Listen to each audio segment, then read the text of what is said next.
Alain du groupe Sabet.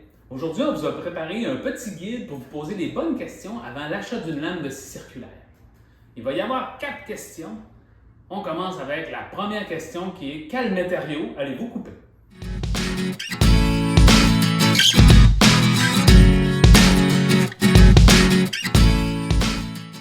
Dans les différents types de matériaux à couper, évidemment, il y a le bois, il y a les métaux, les plastiques. On peut même avoir différents types de ferrociment, du ciment. Si on va vers le bois, vous allez voir que c'est un peu plus complexe qu'on croit, car il y a le bois massif, tel que le chêne, l'érable, le merisier. Il y a également les bois plus mous, le pin, l'épinette. Mais il y a aussi les composites, comme le contreplaqué. Il va y avoir aussi le MDF, la mélamine. Chacun de ces matériaux utilise des lames spécifiques pour avoir un travail de qualité. Et c'est important de choisir la bonne lame si on veut une belle finition et si on veut que ça dure très longtemps aussi dans le temps. Si on prend un exemple, la mélamine, ou communément appelé le ballonnet de bois. C'est un matériau qui a à la fois du bois, oui, mais de la colle. Et certaines mauvaises qualités de mélamine peuvent avoir du sable ou de la roche à l'intérieur. Donc forcément, ce sont des matériaux très abrasifs. Et si vous n'utilisez pas la bonne lame, vous allez non seulement l'endommager, mais vous n'aurez pas une belle finition. Donc vous allez endommager votre matériau. Vous pouvez même briser votre équipement et vous blesser. C'est pourquoi c'est important de faire affaire avec un expert qui va vous conseiller sur la bonne lame utilisée pour la bonne coupe de votre matériau. Deuxième question, quel équipement allez-vous utiliser avec votre lame?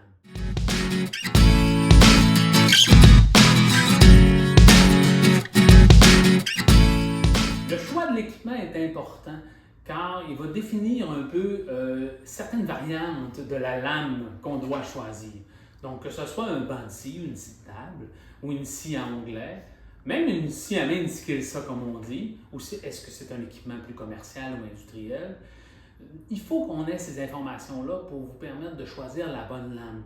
On a besoin de savoir c'est quoi la rotation par minute. On a besoin de savoir c'est quoi le feed en anglais, qui veut dire l'entrée du matériel dans la lame. Est-ce que c'est manuel? Est-ce que c'est automatisé? Bien, dans le doute, avec la marque modèle de votre équipement, on va être capable d'avoir toutes ces informations-là et on va pouvoir choisir ensemble la meilleure lame possible pour votre équipement et ainsi s'assurer qu'on respecte les normes du fabricant.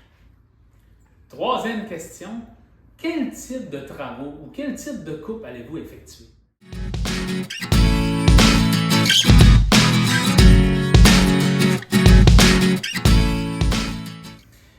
On peut couper nos matériaux de différentes façons. On va parler principalement du bois. Est-ce que c'est une coupe de finition? Donc, on veut que ce soit vraiment beau pour un fini quelconque. Est-ce que c'est juste couper du bois pour de la construction?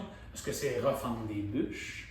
Le bois qu'on va couper, est-ce qu'on le coupe avec une finition dans l'optique de recoller des bouts de bois ensemble, exemple pour des blocs de boucher?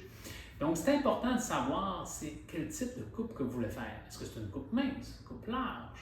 Est-ce que c'est plusieurs coupes? Toutes ces questions-là vont nous permettre de vous optimiser encore une fois vers la lame qui va être idéale pour le genre de travaux que vous voulez faire. Quatrième et dernière question, quelle est la fréquence d'utilisation de cette lame? La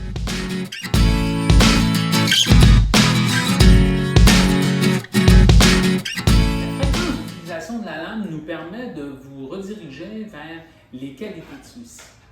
C'est important de savoir que tous les lames vont fonctionner pour le type de travaux que vous voulez faire, mais si on veut optimiser sa durabilité et rentabiliser l'investissement que vous allez effectuer vers une lame, on veut savoir si est-ce que c'est de la production régulière, vous allez couper tous les jours avec la même machine, 8 heures par jour toute la semaine, ou c'est une fois de temps en temps, la fin de semaine, quand il pleut, je suis dans mon garage et je coupe un peu de bois. Là, on va pouvoir choisir différentes qualités de lames. C'est important parce que même si vous achetez un banc de scie commercial, il vient avec une lame souvent. Cette lame-là peut faire un très bon travail, mais la durabilité, c'est là qu'il va y avoir une différence. Donc, si on va avec une lame de qualité plus professionnelle ou même de qualité industrielle, ce qui va changer, c'est la durabilité de la lame et le nombre de fois qu'elle peut être affûtée. Pour d'autres astuces ou conseils, abonne-toi à notre chaîne YouTube ou visite notre site internet sabec.ca. Vous pouvez venir aussi en magasin, le groupe Sabec et toute son équipe pourra vous accueillir.